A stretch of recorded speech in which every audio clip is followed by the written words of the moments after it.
Apple bottom jeans with the fur. All the looking at her the floor. Thanks for doing that. You're welcome. Thank you so much for doing that. That's You didn't record any of that, right? yeah. Damn it. Fuck!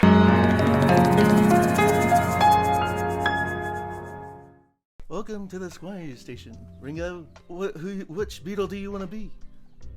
I'll be Paul, yeah. All right. Well, welcome to the Squires station. All right. I'm your host, John Lennon. Sorry, I did too much heroin. I can't keep that up. I can't keep that up. Oh my god. Because I was going to do a nasally one. I was going to be like, hello, and Did the I'm... heroin bit throw you off? Is that what happened? Oh my god. John, we got a new sponsor. Oh? Yep. BuzzMusic.com. They're based out of Los Angeles, and they do music reviews and articles about local music, regional music, and national music. So thank you, Buzzsprout. Not Buzzsprout. Buzz Music. Oh, they're never going to sponsor you again. You're dead, buddy. Well, this podcast is actually distributed through Buzzsprout, so that's kind of like I'm taking care of two things in one. Oh, you're massacring two birds with one single stone. It's like masturbating two dicks at once. That is another way you can say that. Yeah, I agree. I full-heartedly agree with that. Link in the description. Link in the description on how to do both of those things. Today is the long-awaited episode that everybody was talking about. The 3x3 episode, John. Yes, I've been getting constant tweets and death threats. When the fuck are you doing it? Hey, I know you sent him the list. I saw you do it. But you still haven't talked about it, which is weird to me. Yeah, what are you going to talk about? I'm going to break a couple kneecaps if you don't talk about it. I'm going to have to throw a couple stones, if you know what I mean. I'm going to have to stone somebody. Nice. Also, rest in peace to the Rolling Stones drummer. Yes, I did see that literally 10 minutes ago. Dude, he was 80, I think. He was up there. I think he was still touring with them, too.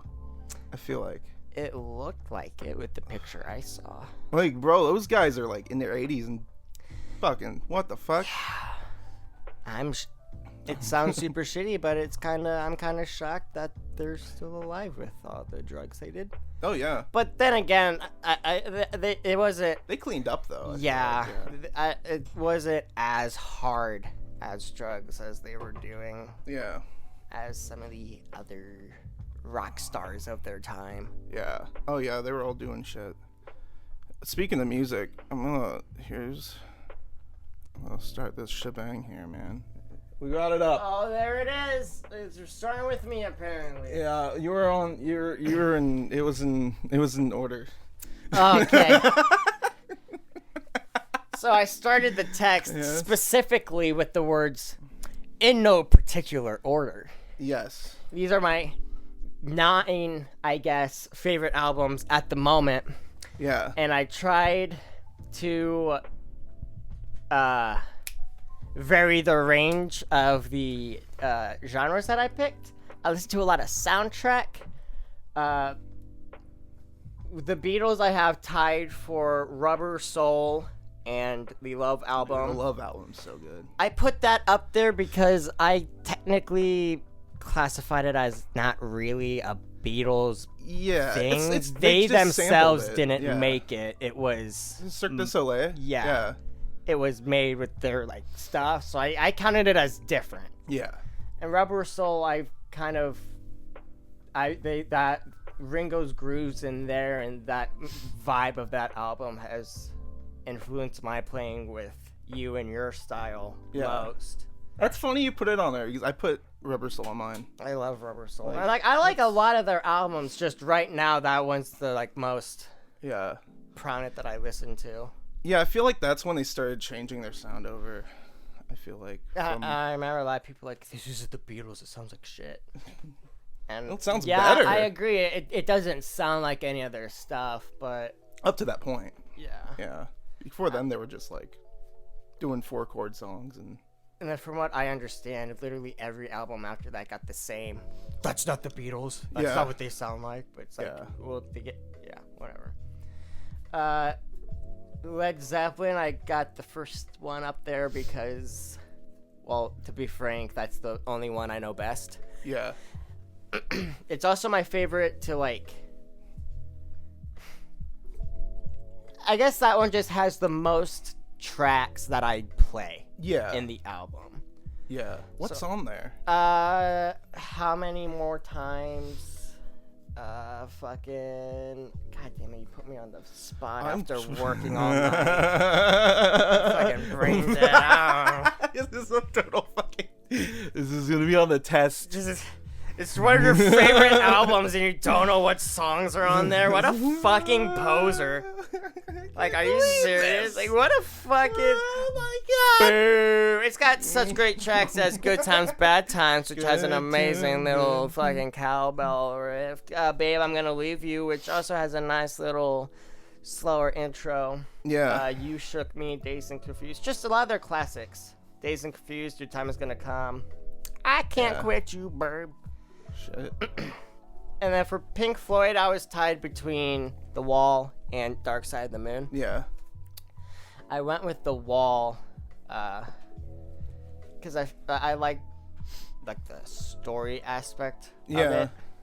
And I love the jazz and the grooves of Dark Side. Yeah. Yeah, like... But I feel like now I relate more to The Wall. Mm-hmm. I also enjoy the darker themes and reoccurring medleys throughout. I like shit like that. Dude, the what is it? I think the bass in The Wall is kind of like that bass. It's very prominent in a lot of the songs. Yeah, but it's not so like intense or overpowering. Yeah.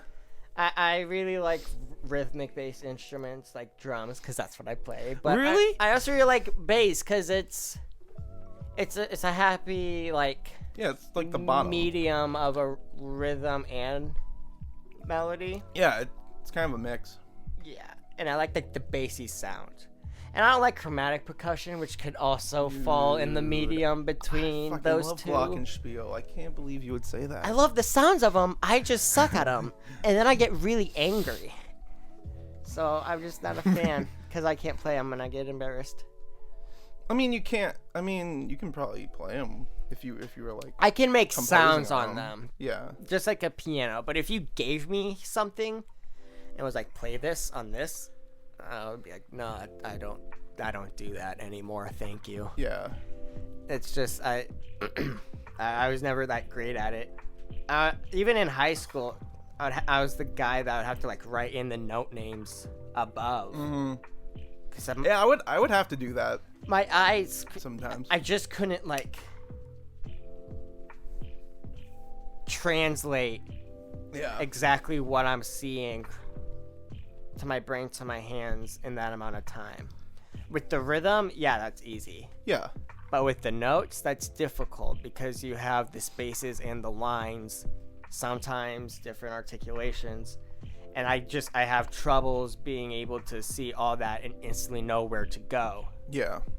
Whereas with rhythm, I understand the feel of it more. Mm-hmm.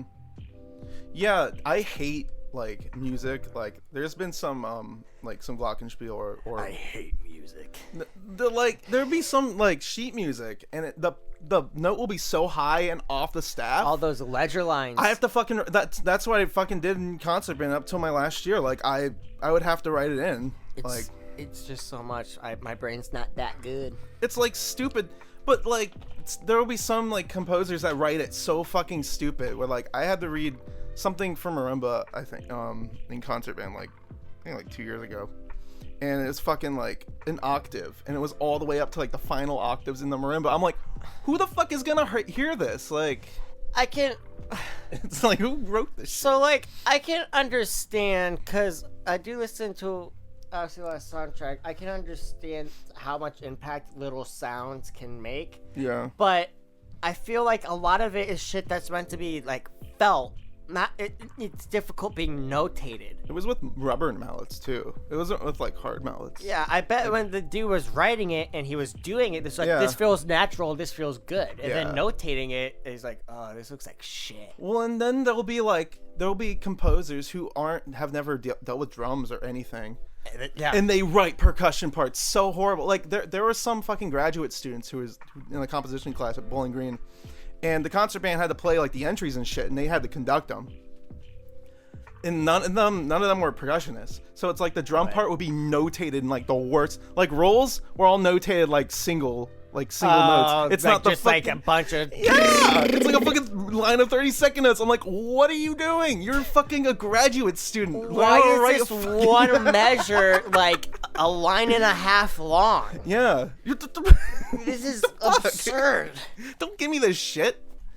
From what I remember hearing our old band director say, they don't spend a lot of time on percussion. When notating, it's just like, here's the gist. Yeah. If you want to focus on percussion, go ahead and focus on it. There's the gist. Yeah. And that's it. And a lot of people don't focus on it because that's not their main, which is fine. It's like, that's why some of the best like composers are drummers, I feel like. Or at least they understand. Yeah. Like Hans Zimmer, when he made the Man of Steel soundtrack, he wanted, instead of like Superman's theme to be horn based like the classic, he wanted it to be more drums. Dude, Hans Zimmer. That is Hans Zimmer. I love him. The Batman. Sherlock Holmes. Oh yeah. He wanted the drums to be more prominent. Yeah. And so he filled a room with a bunch of drummers and a bunch of different size kits. Mm-hmm. He was like, here's the rhythm. Play it on whatever the hell you want. I don't care. Yeah. And they did. Just as long as it's a drum. Yeah. And it's such like an overwhelming, booming sound. Yeah. Yeah, coming from all directions. Like, and you see crazy. this huge circle of these professional drummers and their different size kits all just like vibing out, going around the kit, doing whatever. Oh yeah, it's really cool. I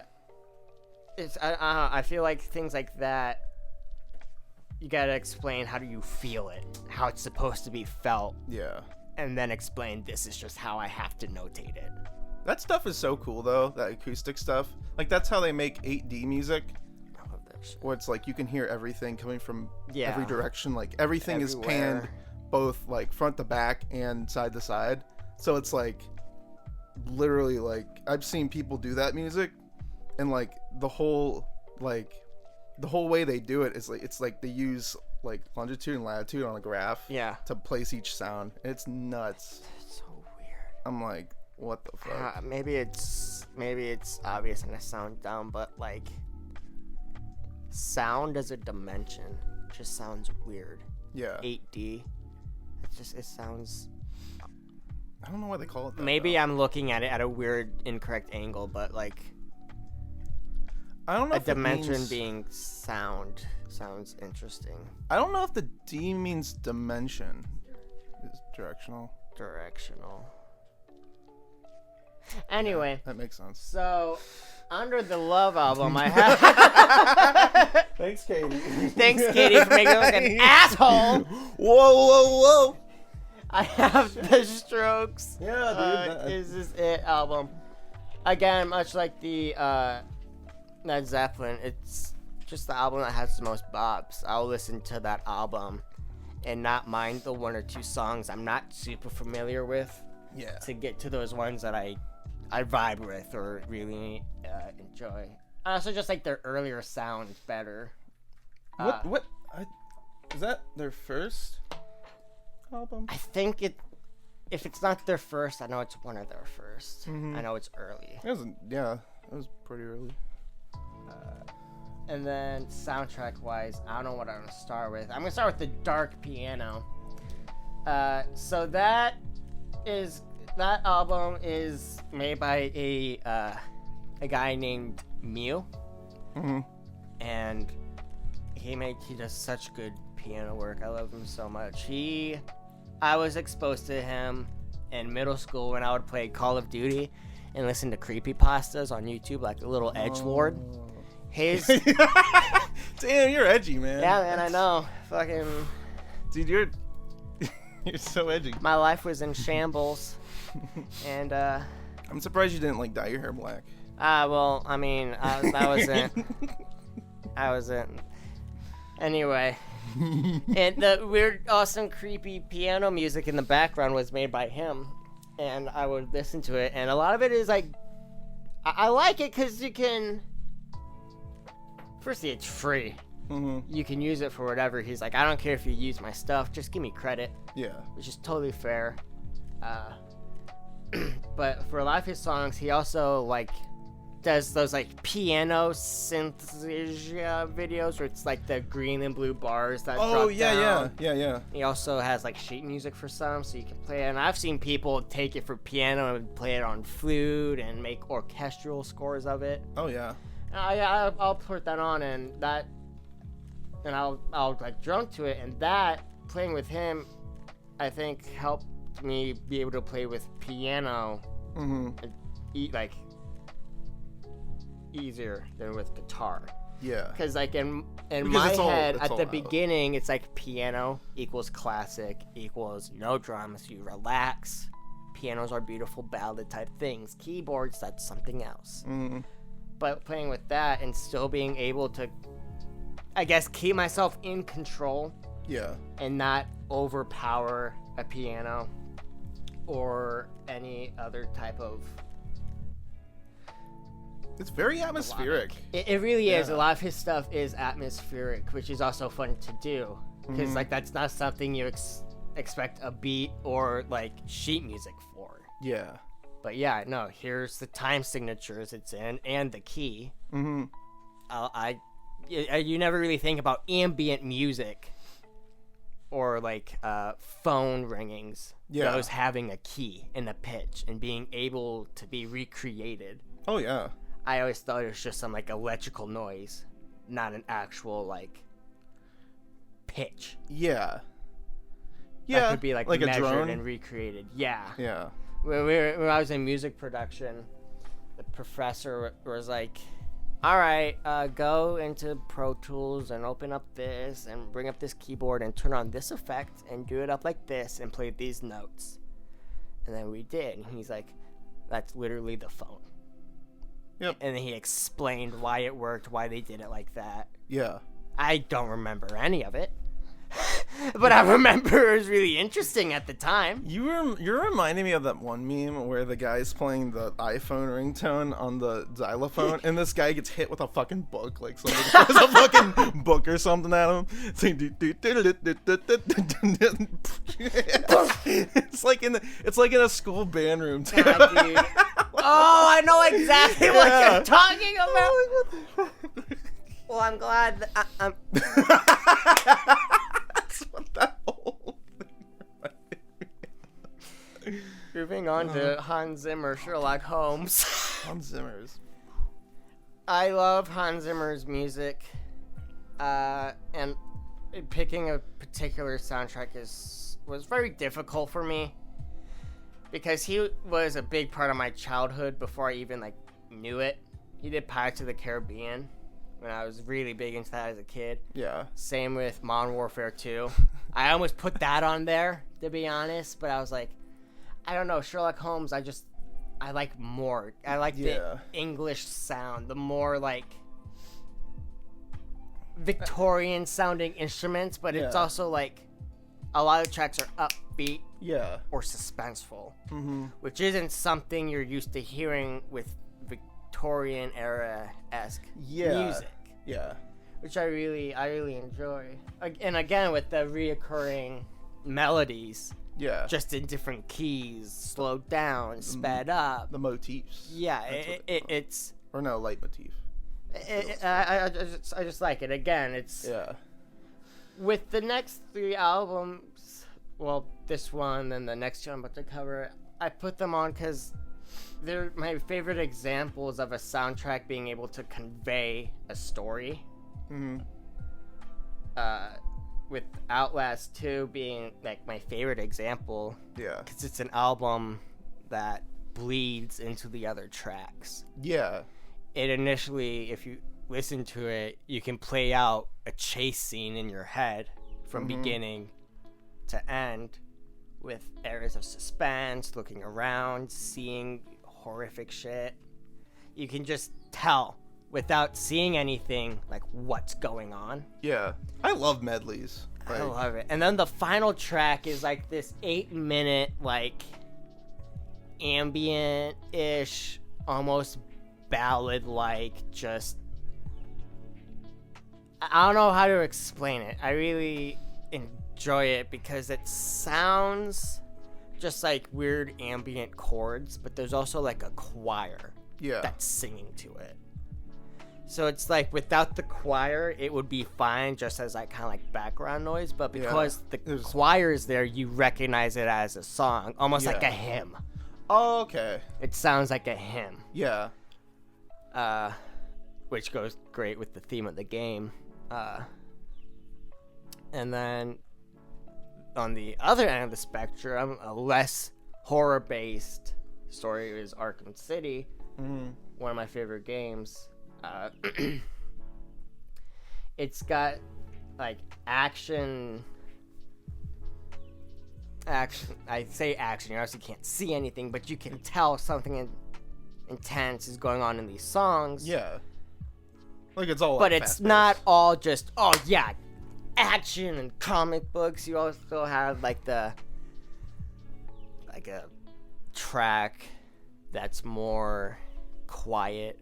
Yeah. Ambient, and then there's like a jump scare with some spooky noises. That's not something you'd expect to hear from an album that's primarily like choiry. It sounds gothic. Yeah. It's a good Batman sounding soundtrack. Yeah. With a good mixture of gothic sounds, but not so gothic that it sounds like Transylvanian or foreign. Yeah. But not so much that it sounds like another soundtrack we've had for Batman.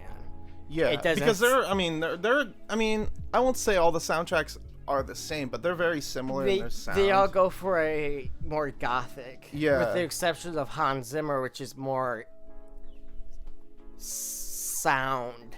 Yeah. Psychologically tensing sound. Yeah. Which is a whole nother thing I could go into with the Dark Knight soundtrack. But, like, it's really cool how composers can get these sounds and throw them in and not really need to... Let me think about this. Hold on. My brain was like... I think, yeah. They can take... Oh my god, right I'm over there. stroking out. This is... I like soundtrack albums because they don't have to stick to a particular genre. It's not pop, like, it's not pop. You don't. You can throw in an action track followed by a ambient, soft, and they mix background genres. track. Oh, dude, the bus is back. Oh, dude. It's the party bus. I almost like hit a couple kids the other day because. Oh, that's okay. No, I get what you're saying. Like, it's their job to tell a story with sound. Yeah. Over words, which I think is it hits more powerfully fuller. Yeah. When you can get that across without saying or showing anything. Yeah. Yeah, I feel like instrumentals are kind of overlooked now. Like, I only know a few bands that are like more popular that make mostly instrumentals, and it's kind of like, that's why I like those, like, you know, video game medleys, like shit like that, where it's like usually there's no lyrics in those, and it's like, I like mashups. I might have been completely random to say. Mashups. Like, I remember in back in high school, I would use SoundCloud, and I would find people taking like different video game themes and mash them together, famous rock themes and mash them together. Like they would take like I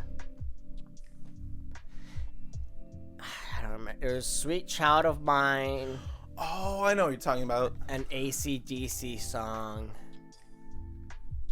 some funk song, and then part of a Beatles song. And it was really cool. Like, it worked very well, and I love shit like that because you can appreciate like the best part of like these songs in a different way. You can appreciate each individual song more knowing what that version is. Yeah. And what just one part can add to a completely different version of the same song. Yeah. And it's like amazing how many songs are like have the same progression. Oh yeah. Like I've seen those mashup videos where it's like it's the same These chords. songs have the same BPM or the same song. It's like a song from Hamlet and then like Slipknot. Hamlet. Oh wait. I meant Hamilton. I was like, wait, that's not. Wait a second. I was thinking of it. I was like, that I know that's not what it's called, but I can't think about what it's called, so it must be. I know you're wrong, but I can't correct you because I won't be right either. Hamilton. Oh, I don't know why so many people like that fucking musical. I think now, for the sake of my dignity, you should say words so I don't look like a fucking... John, that was on the test. Oh, cool. This is my segue. There we go. Oh, there it is. There we go. This is my 3x3. I had something to say about the mashups. I watched a video of somebody doing every single Billy Joel song in a row. Like he did like 3 seconds of each song. It was all on piano. It was all him singing and playing piano. I've seen something like that. And I was like, what the fuck? It's like a 20-minute video of every single song. I'm like, this man needs to be fucking just... I think it's probably the same guy. I saw someone do that with like the album One from the Beatles. Oh yeah, they like mashed it all up. Yeah, it was just like 3 seconds of that album. And you just played it on the piano, and that was it. Oh yeah, that's the bomb. I have Billy Joel on there. Oh, there he is. Right there. He's hot and sexy in his fucking suit jacket. 52nd Street. That's my fucking favorite Billy Joel album. What songs are on there? Stiletto. Obviously 52nd Street. Wasn't The Stranger. I think New York State of Mind's on there. I actually need to look. Look it up. I feel like now I'm putting you on the spot, asshole. What songs are on your albums, huh? I love fucking heroin. Did you say heroin? Heroin. I fucking love heroin, dude. Oh yeah, My Life, Big Shot, Honesty. Oh, I love Suck a Bird. REM, dude. Automatic for the People. I'd say that's my favorite REM album. Pretty dope looking mace they got there. They got the mind going. Oh yeah. You know any REM, John? I feel like they're one of those people that fall under the category of I've absolutely heard one of their songs before. I just don't know it. Probably like Night Swimming or Losing My Religion. That sounds familiar. That's the one. That's the big hit they had. That one sounds familiar. Because I know there's a lot of times when I hang out with you or we go on a drive, I'll just put on an entire, and I'm like, oh, dude, this is nice. What is this? And you're like, oh, this is blah blah blah. Yeah, you're like, oh. And I just instantly forget. I'll even Shazam That's it. Literally most of these. And then it's just like gone forever in my mind. Oh my god, literally, fucking. It's insane. I think you did that with Ben Folds 5. Probably that album cover looks very familiar. You know that their big hit was Brick. Yeah, I'd probably played it in the fucking car. That Cameron Graves. Oh yeah. That bottom one also looks familiar. He's a crazy good pianist. He's like kind of like fusion jazz and free jazz. His drummer is crazy. I think his drummer. Oh God, what's his name? He has one of the best drummers, I think. Is that a face ever. in the universe above the earth? Where? Like, look, there's like 2 eyes, eyebrows. Oh shit! His nose, like his hair, like that's his ear. Dude, that's a face. There's flat out a face in that. Bro, that is horrifying. I never noticed that before. Oh my God! Maybe that's good him. for you, man. That is, whoever made that needs to fucking get a kiss on the lips. I love that album cover though. That's fucking crazy. That's his. I think that's his only full-length album though. Tim loves that guy too. I showed Tim that his head exploded. Oh my God, dude! I'm gonna mention it. He's gonna be. What? His like neck does a full 180, and he's like, Philip Glass.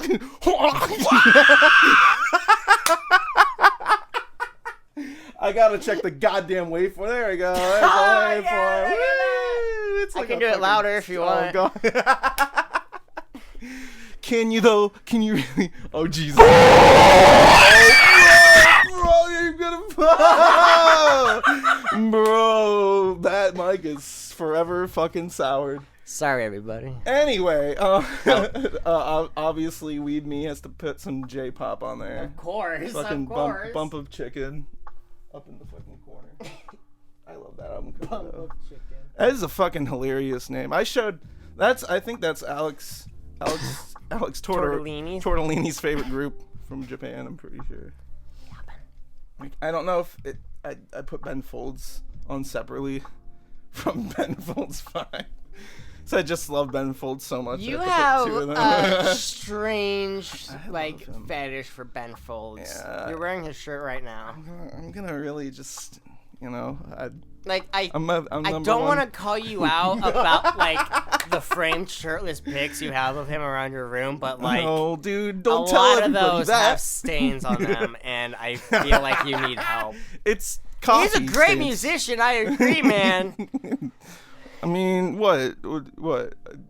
Just because I base my life off of Ben, you think I'm a fucking problem? What does that say about you? No, that album is good. Rockin' the Suburbs. Rockin' the Suburbs. That was a song in Over the Hedge. That was the one at the beginning. What a fantastic film. That was like the beginning Pinnacle song. of Steve Carell's career right there is what that is. Hammy the fucking squirrel Yeah, dude. for president.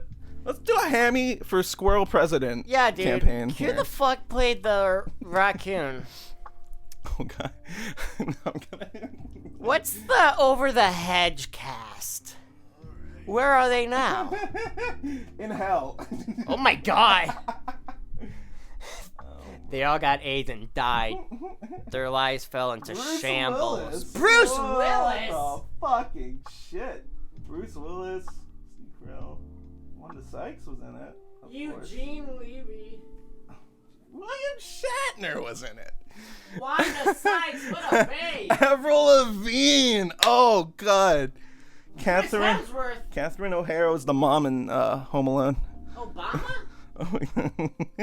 No, for real now. Obama was not in Over the Hedge. Right there, question number Lou 3. Bagoda. Lou Bagoda? Hugh Hefner. Hugh Hefner. What are you doing in Over the Hedge? That doesn't seem appropriate at all. Oh my god. They peeked How it. did we... Oh yeah. Oh yeah, so what else is on Yeah, here? Ben Folds made the Over the Hedge song. That's what he's known for. That's what got him his launch. I put Steely Dan on there, Asia, because you love Steely Dan. I feel like Steely Dan songs, but Okay. you don't know it's All Steely right. Dan. Okay. I'm gonna Stevie Dan. I'm gonna come clean right now. He's coming clean, folks. I'm gonna come clean. Here we go. Here comes the clean. It's been well known. It's been firmly documented that I'm not a fan of Steely Dan. Not a Steely fan? not a fan of the Dan. Mm-hmm.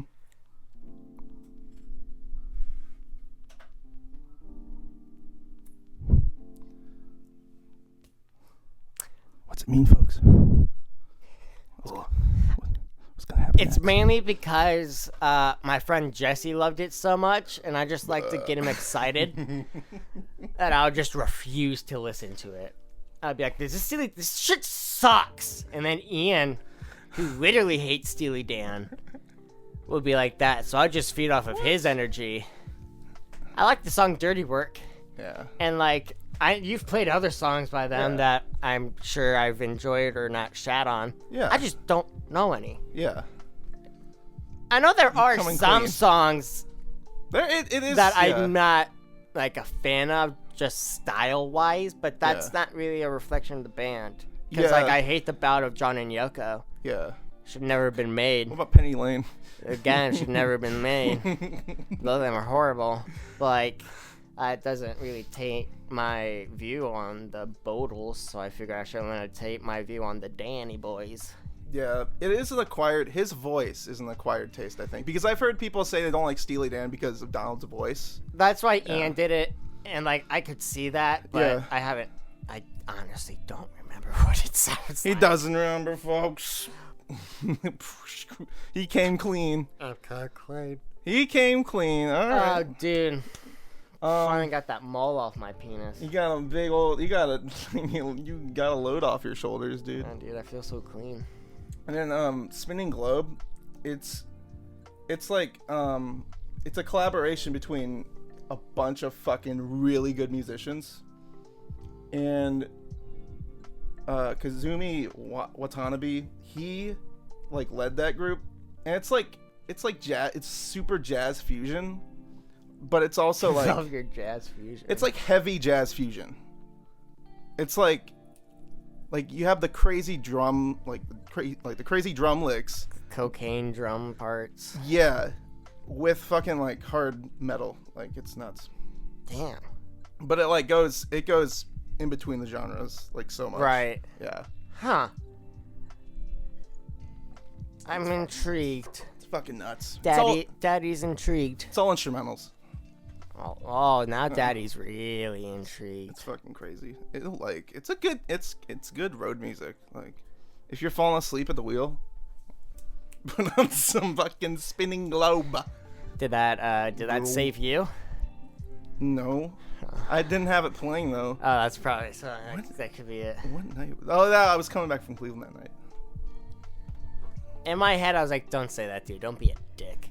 But like, while I was John's thinking a that, dick, folks. half of it was already out of my mouth. And I was just like, I can't stop now. If You I stopped with Katie that one day. You were gonna Yeah, call and then her. she got mad and demanded I told her anyway. So it's half out of your mouth, and you're just like, Yeah. too late. Oh, The dude. damage is done. Dude. Oh, dude.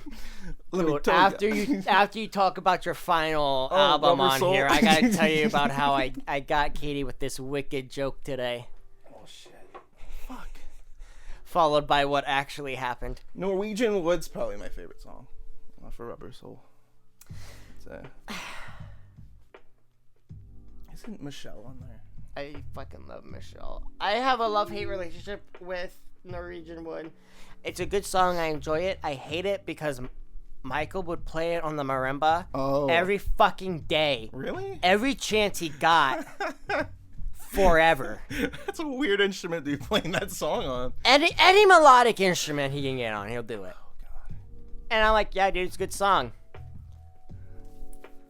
Dick Any other much. songs? I think my favorite on Rubber Soul right now is You Won't See Me. Oh yeah. Oh yeah, that one's good. Or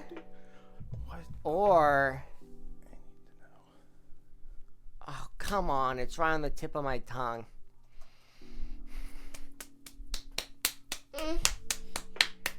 Fuck! Damn it! What? The Word? Yeah, the word! Yeah, that's Yeah, I love that bass riff. Boom, boom, boom, boom, boom, boom, boom.